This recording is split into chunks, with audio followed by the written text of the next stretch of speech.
Bonjour à toutes et à tous, bienvenue sur Misscom. Pour ceux qui me découvrent dans cette vidéo, je suis Claire Négrier, révélatrice de personnalité d'entreprise, surnom donné par mes clients et ma communauté, puisque j'accompagne TPE, PME, indépendants et même les plus grosses entreprises et les agences de com dans la stratégie de communication et l'élaboration des outils en passant par la formation.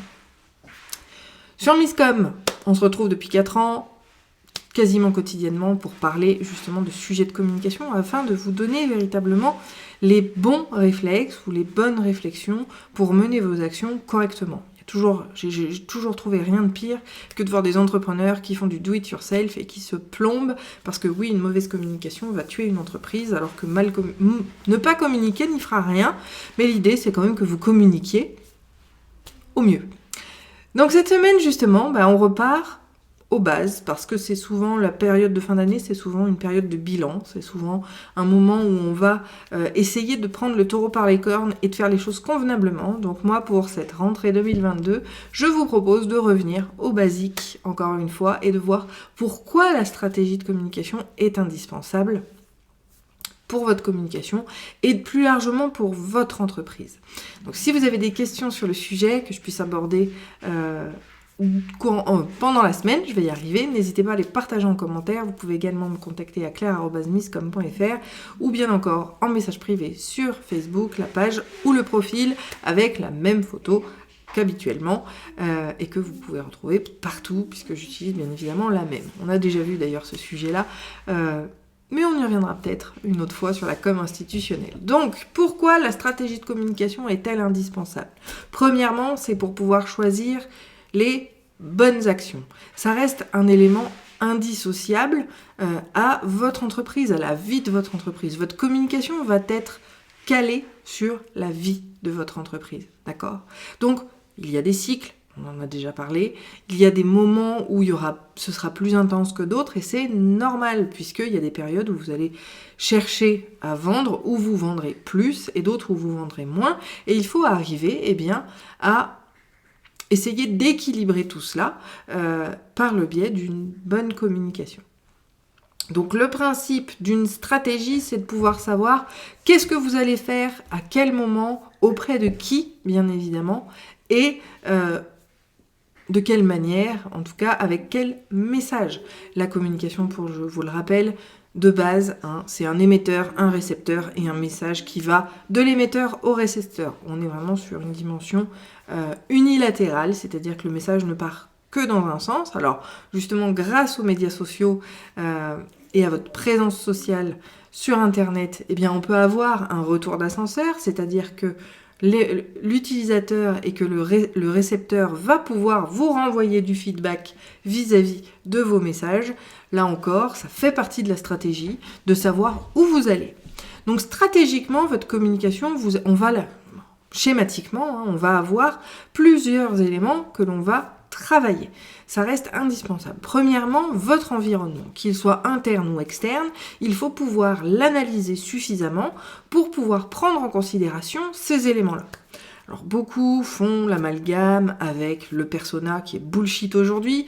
Alors il n'est pas complètement bullshit puisqu'il y a le buyer persona qu'on va pouvoir venir chercher et analyser jusqu'au bout des ongles pour vos actions en particulier, mais au départ, d'accord, la stratégie de communication va viser surtout des cibles. C'est pour ça que je vous dis souvent que le persona n'est pas un bon réflexe, surtout vis-à-vis de votre stratégie de communication.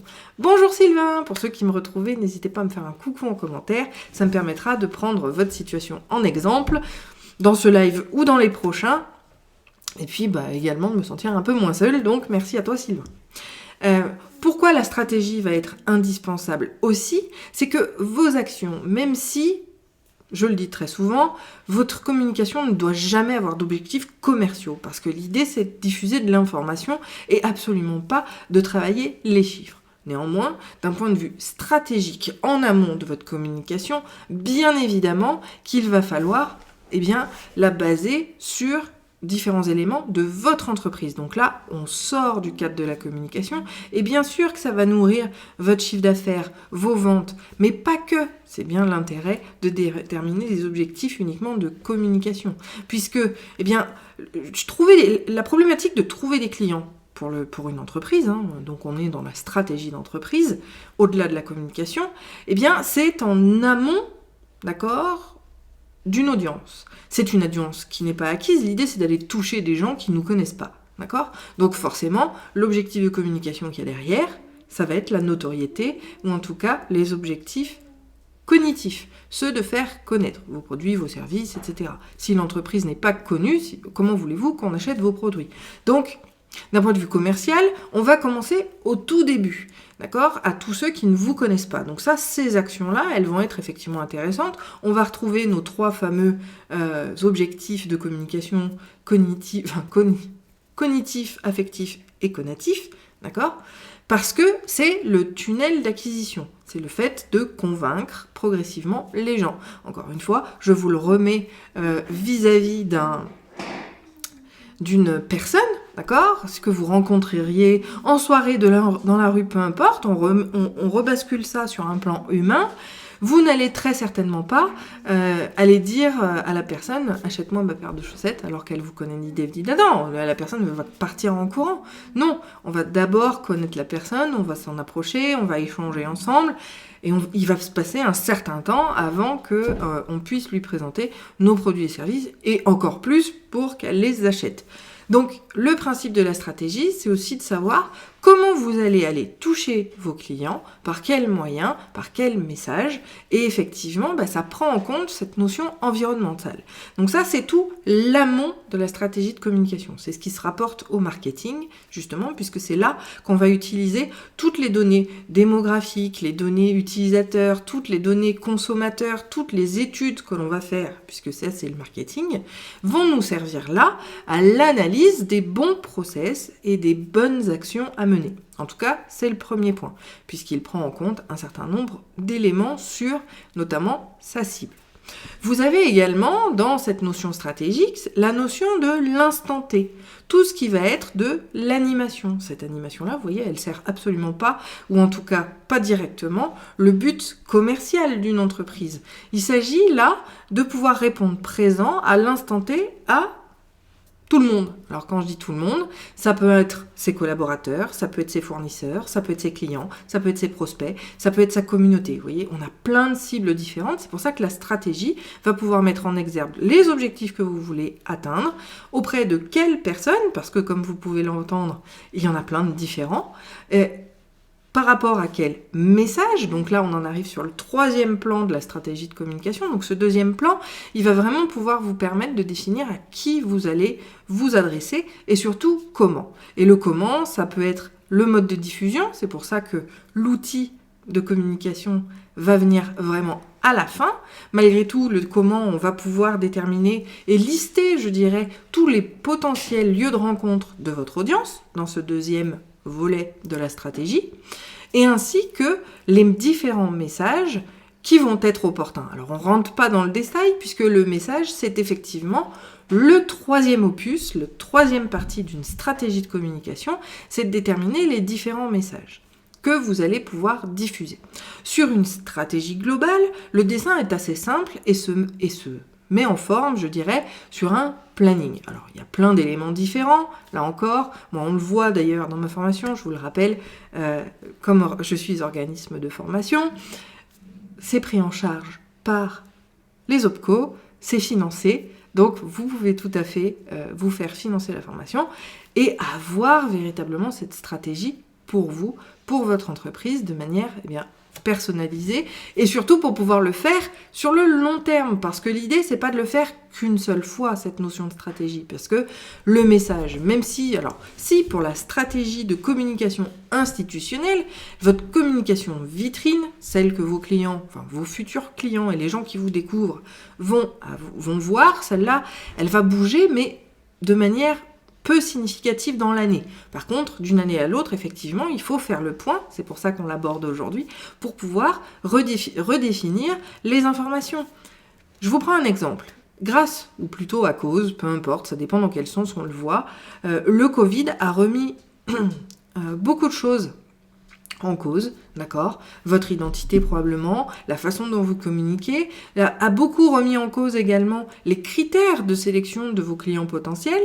Donc il faut absolument que vous ajustiez votre communication en fonction de ce que recherche votre audience, vos futurs clients. Parlons d'un chat à un chat. Là, on parle vraiment en amont pour les futurs clients. Ces futurs clients-là vont avoir des critères de sélection, des critères de choix, même s'ils sont inconscients, qui doivent être pris en compte dans votre communication pour pouvoir les convaincre, tirer les leviers, peu importe. Là, on est dans les objectifs de la communication. C'est dans les choix justement stratégiques vis-à-vis de son audience et dans la détermination du message. Mais cette communication institutionnelle-là, effectivement, on va pouvoir la prendre, alors sauf, par exemple, quand en 2019, il y a eu le démarrage du Covid, il y a beaucoup d'entreprises qui ont dû faire des réévaluations et des... Alors oui, je fais un sursaut, mais c'est parce que c'est vraiment cette notion-là de sursauter pour pouvoir faire les choses. Alors, excusez-moi. Merci. Hop. Pour pouvoir gérer les choses convenablement et de manière opérationnelle, d'accord? Cette notion stratégique de communication va aussi avoir cette notion d'opérationnel et de sur le terrain. L'idée, c'est de pouvoir la prévoir et de prévoir les choses sur un planning, parlons-le, et puis d'ailleurs, parlons planning, puisque mercredi, nous voyons, non, pas mercredi, demain d'ailleurs, c'est le 7, nous voyons le rétro-planning sur les rendez-vous de la stratégie. N'hésitez pas à nous y rejoindre, je vous mettrai le lien en commentaire pour nous rejoindre et puis pour voir les replays, puisque les replays sont aussi accessibles via les inscriptions. Donc pourquoi la stratégie de communication va être indispensable? C'est donc de pouvoir aussi poser et visualiser sur un planning plus global toutes vos différentes actions de communication. Le principe étant d'avoir des actions qui vont nous permettre d'être présents tout au long de l'année. Donc ça, globalement, sur de la communication institutionnelle, le planning, il va être un peu compliqué, puisque sur de la com institutionnelle, comme je vous le dis, on va le mettre à jour progressivement, on peut mettre à jour une plaquette, on peut mettre à jour son site internet, mais une fois que c'est fait, il y a effectivement peu de choses à mettre en place. Bon, encore que, il y a aussi les réseaux sociaux. Je vous donne l'exemple de NCNcom. C'est purement institutionnel, puisque sur cette page-là, je n'ai jamais cherché à convaincre des clients. Simplement, je donne un petit peu des jeux, je surfe sur le côté ludique de Facebook, puisque c'est, encore une fois, je vous le rappelle, un réseau social familial qui a pour but de divertir et de connecter les gens entre eux d'un point de vue familial au tout début. Donc moi, je suis vraiment restée sur ce principe-là, puisque vous avez que des jeux. Puis pour vous faire un petit peu découvrir qui je suis, il y a une notion de notoriété et de branding qui va être vraiment diffusée via NCNcom. Là encore, donc, on a malgré tout, toutes ces actions institutionnelles vont être quand même sur un plan relativement simple et continu et peu important. Justement, là où on ne se rend pas compte, c'est que cette stratégie de communication, elle va devoir être aussi étudiée sur des plans beaucoup plus précis. Et là, on prend la notion de calendrier. Quelles sont les offres que vous voulez sortir? Quels sont les rendez-vous auxquels vous voulez que vous voulez promotionner, c'est-à-dire mettre en avant. Peu importe l'objet, d'accord, cela aussi, vous allez poser sur le planning, mais vous allez reprendre une espèce de micro-stratégie de communication où on va reprendre exactement les mêmes études, les mêmes analyses, pour les appliquer uniquement à ces moments-là bien précis. Et c'est là où le rétro-planning va pouvoir venir se mettre en place, c'est que d'une action qui va intervenir par exemple sur février, peut-être que le rétro-planning va vous faire commencer les actions de com au mois de novembre, 4 mois à l'avance. Donc l'idée, là encore, de cette fameuse stratégie, c'est de venir compléter chaque élément de la communication pour pouvoir avoir, au final, sur un annuaire complètement complet, un planning complet, sur l'année, vous allez pouvoir positionner tout ce que vous avez à faire. Et cette notion stratégique, elle est extrêmement importante puisque le but de vos actions de communication, c'est de répondre à leurs objectifs. Et encore une fois, alors on a déjà vu les objectifs. Moi, il y a plusieurs types d'objectifs possibles. Moi, j'aime bien la SMART quand même parce qu'on ne peut pas savoir si on a répondu à l'objectif s'il n'est pas mesurable. Donc moi, j'utilise quand même beaucoup la méthode SMART vis-à-vis des objectifs parce que c'est ce qui va être le plus efficace, d'accord ? Et l'idée, c'est pas de communiquer pour communiquer. Ça, c'est bien quand on cherche juste à développer sa notoriété et sa visibilité, c'est-à-dire qu'on a 0 personne dans sa communauté. Mais après, comme je vous le disais, sur plusieurs plans, donc la notion en amont de cette communication, c'est d'acquérir de nouveaux leads. D'accord ? Les leads, ce sont des gens qui nous découvrent dans notre thématique parce qu'ils sont assez intéressés par la thématique. Mais sur le présent, sur la notion du présent de votre stratégie de communication, ça va bien être de nourrir cette communauté, de créer de l'affectif, du lien avec eux, de créer ce lien aussi d'un point de vue crédibilité, que vous soyez crédible dans ce que vous faites pour qu'ils puissent devenir clients. Et vous avez, malgré tout, la 3e phase dont on n'a pas encore parlé, qui est la phase de l'après, d'accord ? L'après-acquisition client, qui est trop souvent délaissée. Je vous en ai déjà parlé plusieurs fois. Et cette notion-là, elle est très, très oubliée, malheureusement.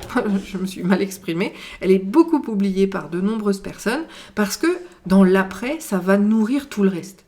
L'après, c'est le fait, comme Sophie d'ailleurs, bonjour, c'est de pouvoir entretenir la relation avec ses clients une fois qu'ils sont passés. L'idée, c'est pas de se faire oublier et de nous les oublier. L'idée, c'est de créer le lien avec eux. C'est de pouvoir rester en lien avec eux pour qu'ils soient un nouveau client sur d'autres choses. C'est peut-être de rester dans leur esprit pour pouvoir garder en tête que vous êtes là et peut-être vous recommander à leurs proches, en tout cas à leur cercle, peu importe. Mais la communication de l'après va aussi avoir de grands intérêts vis-à-vis de tout cela. Alors moi, malheureusement, dans une de mes communications d'après que j'apprécie beaucoup et que malheureusement je n'ai pas pu mettre en place cette année, c'est mon calendrier de l'après, justement. Je voulais en faire une nouvelle version parce que vous êtes très nombreux à avoir été sur la première version et de ceux-là, vous êtes nombreux à m'en demander une autre version pour aller plus loin. Sauf que avec bébé, avec tout ça, je n'ai pas eu le temps cette année de le mettre en place, mais je vous promets que mon défi, ce sera d'en préparer un spécialement pour vous pour l'année prochaine. Mais vous voyez, on est dans l'après et ça reste quelque chose de très important, cette communication de l'après. Ça va être la communication auprès de ses clients, auprès de ses fournisseurs, auprès de sa communauté pour être toujours dans l'échange. C'est là qu'on va rencontrer le nurturing content. Bref, il y a tout un tas de raisons pour lesquelles la stratégie va rentrer en ligne de compte, que ce soit avant, pendant ou après. Il va y avoir tout ça à prendre en compte et bien évidemment, le penser stratégiquement, c'est s'assurer à minima que les outils vont être utiles, vont avoir une réponse à leurs objectifs. Si l'idée, c'est de vous faire connaître, d'accord ? Alors, je vous donne encore une fois l'exemple de mes amis secrétaires, de mes clientes secrétaires, qui me disent « J'ai fait une page Facebook, je ne sais pas si un site internet est utile. » Bon, on ne va pas revenir sur le débat.